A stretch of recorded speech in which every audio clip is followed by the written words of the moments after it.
trapped under ocean floor. On May 26, 2013, Harrison O'Keene was working as a cook aboard a tugboat off the Nigerian coast. The vessel was stable, the crew going about their duties. Then, without warning, the boat began to tilt. Within seconds, the entire structure capsized and plunged toward the ocean floor. O'Keene had no time to reach the deck. As water rushed through the corridors, he fought against the current and found himself trapped inside an upturned bathroom. The tugboat settled at the bottom, nearly 100 feet below the surface. The space O'Keene found himself in was barely 4 feet across. Cold seawater filled the room up to his chest. Above him, a small pocket of air remained, compressed by the pressure of the ocean. He was in complete darkness. The temperature of the water was just above freezing. His body began to shut down almost immediately. Hypothermia set in within the first hour. His muscles cramped. His skin turned pale and numb. He had no food, no fresh water, no light. The air pocket that kept him alive was also slowly killing him. With every breath, he consumed oxygen and exhaled carbon dioxide. The balance was shifting. In a few hours, the air would become toxic. His thoughts turned to his wife, his family. No one knew he was alive. The boat had sunk so quickly that no distress signal went out. Rescue teams would assume everyone aboard was dead. 60 hours passed, 2.5 days in freezing water in total darkness, with no certainty that anyone was coming. His body was shutting down. Dehydration made his tongue swell. His mind began to drift. He prayed, then stopped. He had accepted that he would die there. On the third day, a dive team arrived to recover bodies from the wreck. They moved through the submerged corridors with cameras and lights. One diver approached the bathroom. Then, from the darkness, a hand reached out. The diver recoiled in shock. Harrison O'Keene was alive. Against all logic, the physics of the air pocket had kept him breathing. He was pulled from the wreck and brought to the surface. Doctors couldn't explain how he had survived. Neck slit and disemboweled.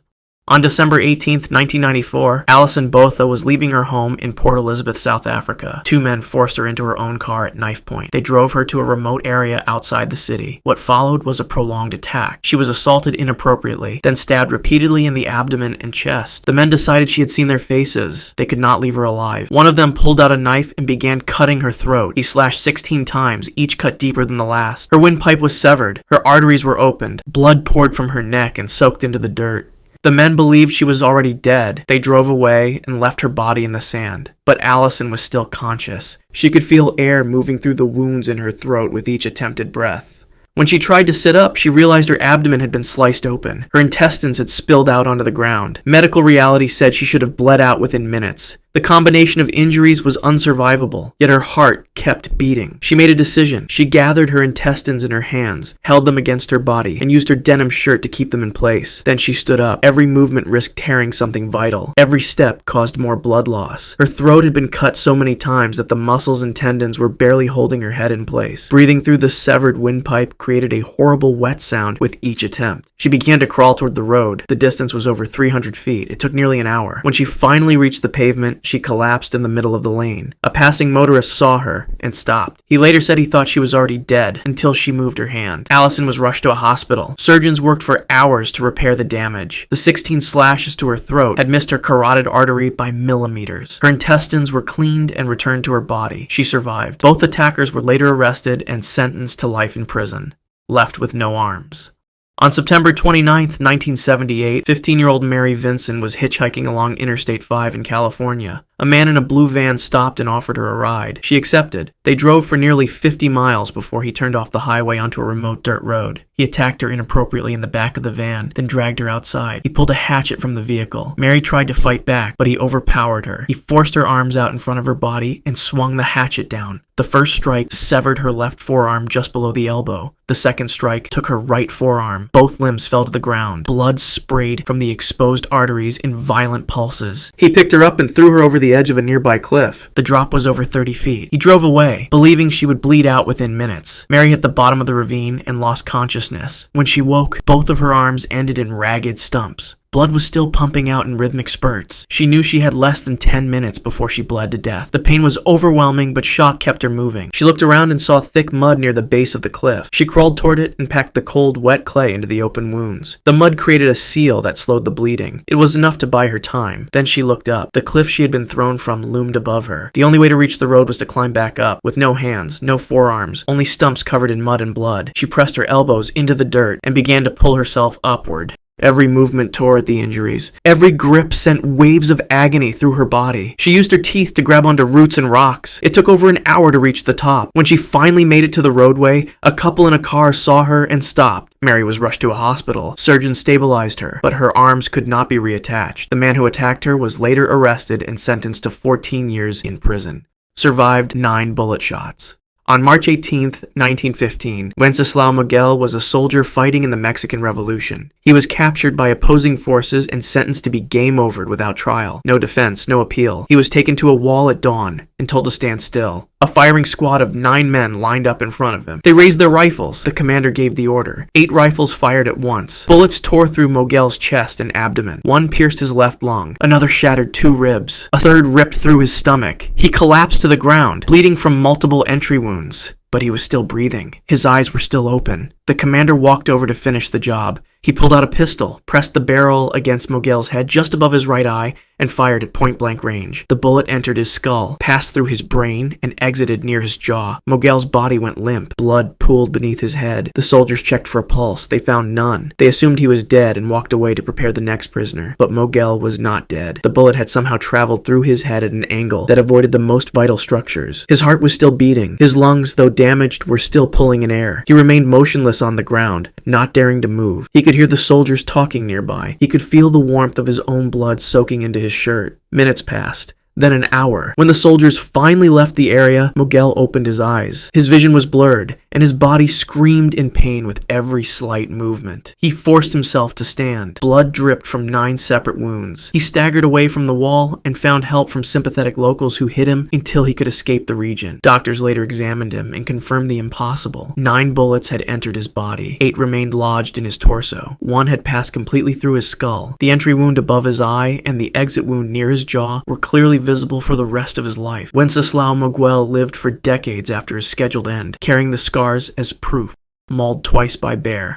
On October 1st, 2016, Todd Orr was hiking alone through the Montana wilderness near the Madison Range. He was scouting for elk in an area known for grizzly bears. Around 7 in the morning, he came around a bend on the trail and saw a female grizzly with 2 cubs less than 50 feet away. The bear charged immediately. Orr had no time to retreat. He pulled out bear spray and managed to release 1 burst before the grizzly was on top of him. She knocked him to the ground and began clawing at his head and shoulders. Her claws tore through his scalp, peeling back layers of skin. She bit down on his arm and broke the bone. Orr went completely still and played dead. After what felt like an eternity, the bear stepped back and walked away with her cubs. Orr waited until the sounds faded. Then he slowly got to his feet. Blood was pouring from his head and arm. His scalp was hanging loose, exposing bone. He knew he needed to get back to his truck, which was parked over 3 miles down the trail. He started walking. He had only gone a few hundred yards when he heard heavy footsteps behind him. The same grizzly came charging out of the brush. She slammed into him again, knocking him face first into the dirt. This attack was worse. She bit into his shoulder and shook him violently. Her claws raked across his back, tearing through muscle. She flipped him over and bit down on his head. Orr could feel her teeth scraping against his skull. He covered his neck with his hands and stayed motionless. After several more strikes, the bear finally left. Orr lay there for minutes, making sure she was truly gone. Then he stood up again. More blood, more exposed bone. His left arm now completely useless, but he was alive. He began the 3-mile walk back to his truck. Every step sent shocks of pain through his body. His scalp hung down over his face. He had to hold it in place with one hand while he walked. When he finally reached his vehicle, he pulled out his phone and recorded a short video showing his injuries before driving himself to a hospital. Surgeons worked for hours to reattach his scalp and repair the damage. He survived both attacks. Prisoner of volcanic fire. On May 8, 1902, Ludger Silberus was locked inside a solitary confinement cell in Saint-Pierre, Martinique. He had been arrested for fighting and placed in an underground stone chamber beneath the town jail. The cell measured roughly 10 feet by 6 feet. It had thick walls, a heavy metal door, and only a small grated opening near the top for ventilation. The air inside was stale and barely moved. That morning, Mount Pelée erupted without warning. The volcano had been showing signs of activity for days, but no one expected what came next. At 8:02 in the morning, a massive pyroclastic flow tore down the mountainside. The superheated cloud of gas, ash, and rock moved at over 400 miles per hour. Its temperature exceeded 1,800 degrees Fahrenheit. It reached the city in less than 2 minutes. Every building in Saint-Pierre was either flattened or set ablaze. 30,000 people died almost instantly. The heat was so intense that it vaporized flesh and melted glass. Ships in the harbor capsized from the force of the blast. The entire city was erased in moments. But underground, inside his stone cell, the prisoner was still alive. The pyroclastic flow entered through the small ventilation grate near the ceiling. Superheated air and ash poured into the chamber. Silberus pressed himself into the corner farthest from the opening. The heat was unbearable. His skin began to blister on his back and legs where the flow reached him. He could smell burning flesh. The air became thick with smoke and ash, making it almost impossible to breathe. Outside, the screaming stopped within seconds. The stone walls absorbed much of the heat but did not collapse. His position underground shielded him from the direct force of the blast. He remained conscious through it all, burned and struggling for air, but alive. Hours passed before rescue teams arrived. They found a city of ash and corpses. When they reached the jail, they heard tapping from inside the stone cell. Silberus was pulled out 3 days later. Burns covered over 50% of his body, but he survived. He was the only person in St. Pierre to live through the eruption. Prison cell that was meant to punish him had saved his life. Head severed from spine. On January 25, 2007, a woman was driving along a highway in Nebraska. Another vehicle ran a stop sign and slammed into the side of her car at high speed. The impact sent her vehicle spinning across the road before it came to rest in a ditch. Emergency responders arrived within minutes. The woman was conscious. She was talking. She complained of severe neck pain, but appeared stable enough to transport. At the hospital, doctors ordered scans of her spine. What they saw in the imaging made them freeze. Her skull had completely separated from her spine. The ligaments and bones that normally hold the head in place had been torn apart. Her skull was connected to her body only by skin, muscle, and a few remaining soft tissues. Medically, this condition is called internal decapitation. In nearly every case, it is instantly fatal. The spinal cord should have been severed. Even the slightest movement can cut through the remaining nerves and cause immediate death or permanent paralysis. But somehow, her spinal cord had stayed barely intact. She had been walking, talking, and turning her head without realizing that any movement could finish what the crash had started. Doctors explained that survival from this injury was almost unheard of. Most victims die at the scene or within minutes. The woman was rushed into emergency surgery. The procedure required reattaching her skull to her spine using metal plates, rods, and screws. Surgeons drilled directly into her skull to anchor the hardware. A halo brace was fitted around her head, with 4 pins screwed into her skull to keep it completely immobilized. She would need to wear the device for months while the bones fused back together. Any sudden movement during that time could undo the repair. The surgery took hours. When it was finished, doctors warned her that nerve damage was likely permanent. She might never regain full mobility or sensation, but over the following months, she began to recover. She regained the ability to move her neck and speak clearly. The nerve damage was less severe than expected. She had survived an injury that kills nearly everyone. Her skull had been severed from her spine, held on only by flesh, and she had walked away talking. Frozen statue coming alive.